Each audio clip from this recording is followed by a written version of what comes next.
Une nuit, aux paupières constellées, le jeune Joseph confie à son père. « Ô père, j'ai vu dans le miroir du sommeil 11 étoiles et le soleil et la lune. Tout se courbait devant moi. » Jacob entend le frémissement du destin. Son regard se fait rempart.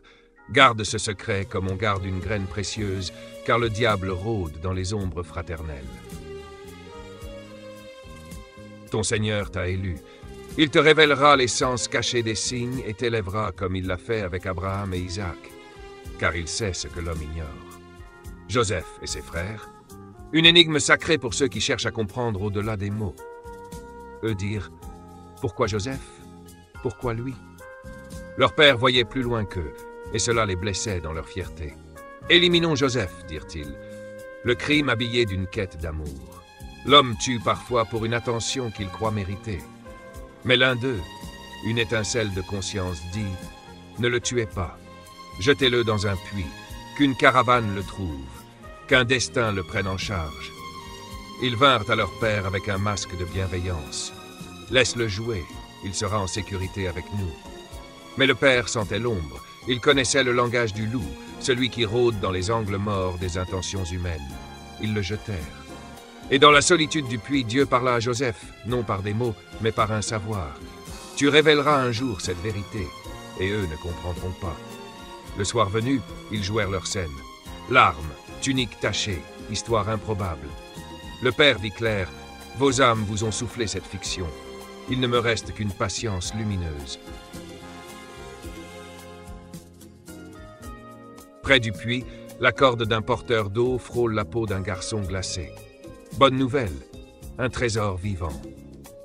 L'euphorie devient calcul. Joseph est bâillonné par le silence des transactions. Quelques dirhams, et l'infini potentiellement prophétique change de main. À l'ombre des pylônes d'Égypte, un dignitaire voit briller l'avenir dans les yeux captifs. Accueille-le, femme. Un jour il nous servira. Peut-être sera-t-il notre fils. Le sable ne sait pas encore qu'il vient d'adopter son futur sauveur. Les années roulent comme des sphères d'argile. La beauté de Joseph se taille dans le marbre du temps. La sagesse s'installe telle une lampe haute. Les rêves viennent à lui comme des oiseaux dociles. Aucun symbole ne leur reste opaque. Et tandis que l'humanité troque au marché des illusions, une main invisible réarrange les pièces pour la prochaine révélation.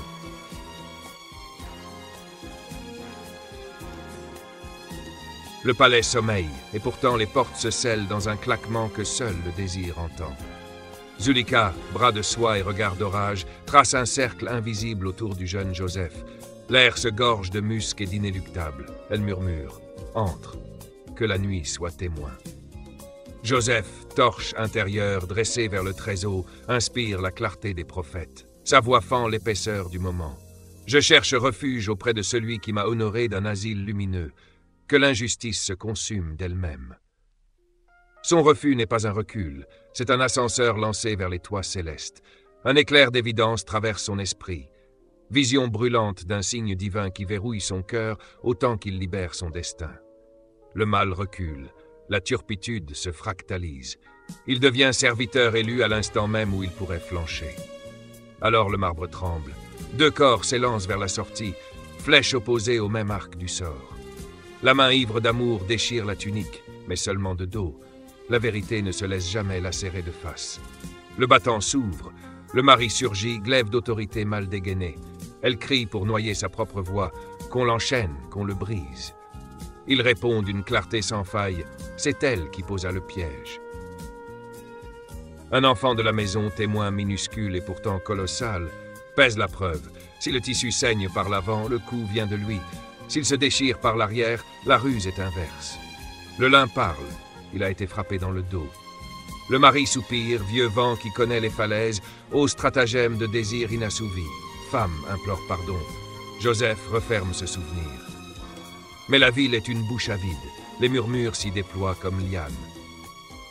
Pour étouffer la rumeur, Zulika orchestre un banquet de roses et de couteaux. Les convives arrivent, incrédules. Elle les arme d'acier, puis appelle la beauté à comparaître. Joseph apparaît, et chaque regard trébuche. Les lames oublient les doigts qu'elles servent, les chairs se fendent sans douleur, et l'unisson des femmes s'élève. Par Allah, ce n'est point un mortel, mais un ange qui chemine parmi nous. Zulika, ivre de sa propre audace, révèle le secret à nu. Voilà l'aimant qui dévore mon sommeil. Il a refusé ma fièvre. Qu'il obéisse ou qu'il croupisse, il pliera. Alors Joseph lève l'âme comme on hisse une voile. Seigneur, mieux vaut la geôle pour ma chair que l'incendie pour mon esprit. Si tu ne déroutes pas le filet de leur ruse, je pourrais y choir, et mon nom s'éteindrait. Les cieux répondent dans un froissement d'ailes. La ruse se dissout comme sucre dans l'eau limpide. Pourtant la terre a ses propres verdicts. Malgré l'innocence criante, on le jette derrière les barreaux du temps afin que la prophétie mûrisse en silence. Là, la pierre écoute, l'obscurité devient écritoire, et le destin grave les dernières lignes de l'épreuve.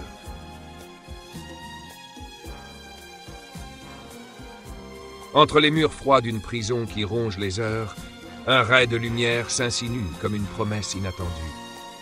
Deux hommes entrent, porteurs d'insomnie plus lourde que leur chaîne. L'un perçoit encore l'acidité du raisin qu'il pressait en rêve. L'autre sent le poids d'un panier de pain dévoré par des oiseaux audacieux. Ils gisent, perplexes, devant Joseph, dont la sérénité rayonne comme une lampe que la nuit ne peut étouffer.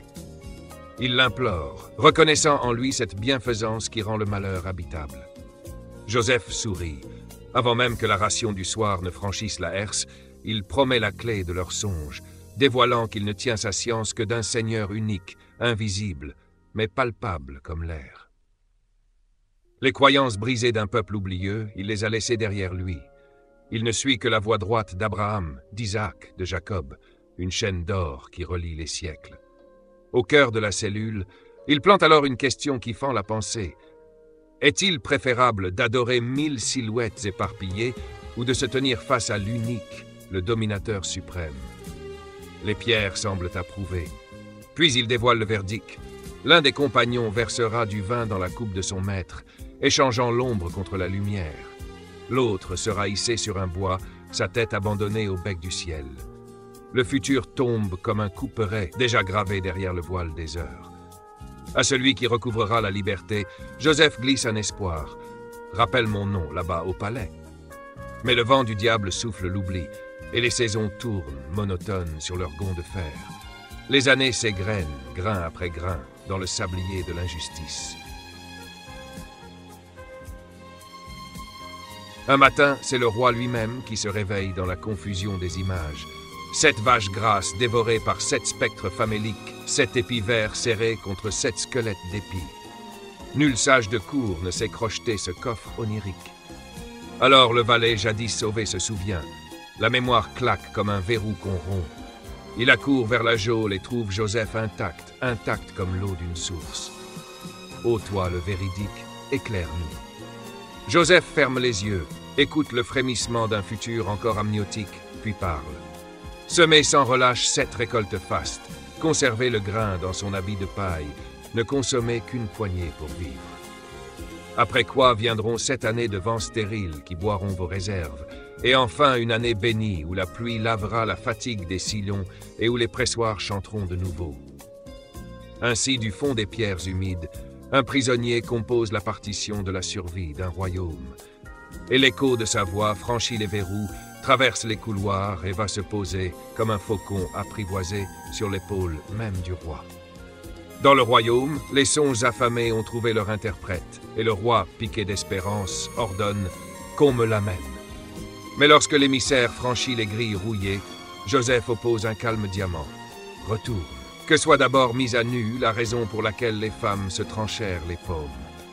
Mon Seigneur connaît la dent secrète de toute ruse. Le palais s'embrase d'un tribunal improvisé. Les dames autrefois complices se tiennent droites comme des bougies près de s'éteindre. Pas une n'ose ternir l'éclat du prisonnier, leurs voix s'unissent. Par Allah, nulle ombre sur lui. Zulika s'avance, libère son souffle cadenassé depuis des saisons.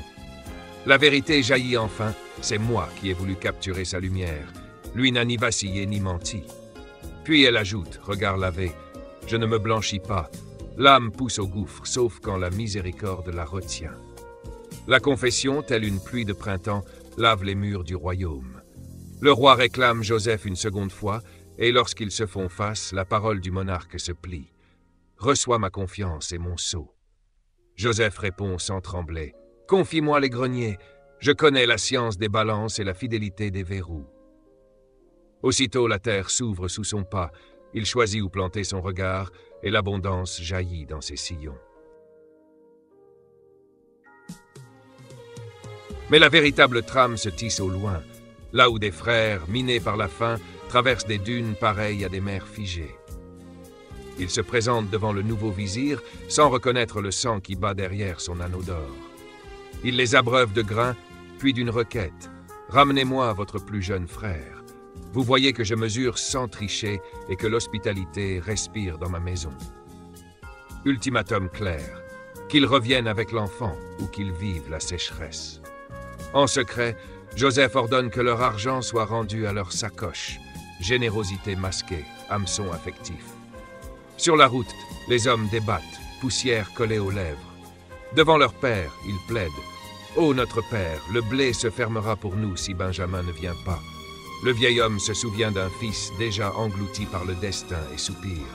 « Allah est meilleur gardien que vous tous, et plus miséricordieux que les plus tendres. » Lorsque les sacs se rouvrent et que l'éclat familier des pièces surgit, la proposition change de poids. La famine se double d'un signe providentiel. Alors même, la méfiance ploie, car la survie, quand elle sent l'aumône, déchire les hésitations comme une faux-mure. Dans la demeure où l'ombre du passé tremble encore, Jacob plante son regard de prophète dans la poussière de ses fils. Jamais Benjamin ne vous suivra sans un serment gravé sous la voûte d'Allah. Jurez de le ramener, sauf si un destin d'acier vous encercle. Les paumes se lèvent, la formule sacrée franchit leurs lèvres. Jacob scelle. Allah est garant de nos langues. Il ajoute, tacticien usé, n'entrez pas tous par la même porte, que vos pas se dispersent comme graines dans le vent. Je ne puis contrer les desseins divins, mais l'homme prudent marche quand même à couvert. Les fils gagnent la cité. Le grenier royal s'ouvre. Joseph accueille d'une chaleur qui fait oublier la famine. Derrière les draperies, il enlace Benjamin. « Je suis ce frère que la tempête t'a volé.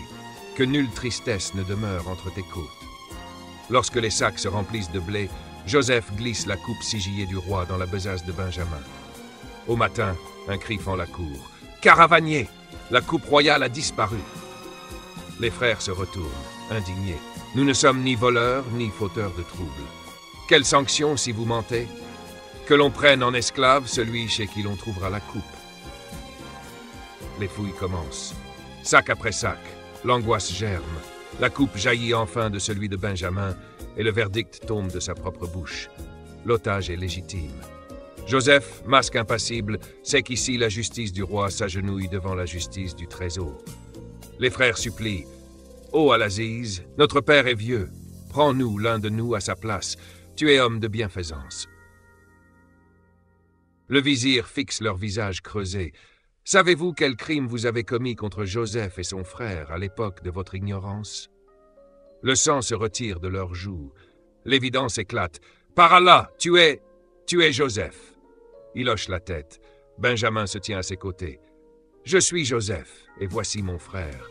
Allah élève ceux qui craignent et patientent. » Les frères chutent dans l'aveu. « Vraiment, il t'a préféré à nous. Nous étions fautifs. » Joseph ouvre ses bras. Point de reproche aujourd'hui. Qu'Allah vous pardonne. Il est la mère de miséricorde. Emportez ma tunique, posez-la sur le visage de notre père. La lumière reviendra à ses yeux. Puis revenez tous vers moi. Sur la route, le vent porte une fragrance ancienne. Jacob se dresse. « Je sens l'odeur de mon fils, même si vous m'appelez délirant. » Les autres haussent les épaules, jusqu'à ce que le messager franchisse le seuil, étende la tunique et que la vue jaillisse comme une source rompue. Jacob s'écrie « Ne vous avais-je pas dit que je connais d'Allah ce que vous ignorez ?» Les fils tombent, implorant le pardon. Il promet de plaider leur cause auprès de l'infiniment clément. Enfin, la famille foule le marbre égyptien. Joseph élève ses parents sur le trône d'honneur. Tous se prosternent, cercle d'étoiles autour du soleil rêvé jadis. Il confie à son père « Voici l'accomplissement du rêve premièrement dévoilé. Allah m'a sorti du cachot, vous a extrait du désert, a tissé la soie du pardon là où le diable avait jeté des épines. Mon Seigneur est douceur dans ce qu'il veut. » Alors, tournant son visage vers le ciel, « Ô Créateur des cieux et de la terre, Tu m'as donné un pouvoir et la clé des songes. Sois mon allié ici-bas et dans l'au-delà. Fais-moi mourir soumis à toi, et place-moi parmi les vertueux.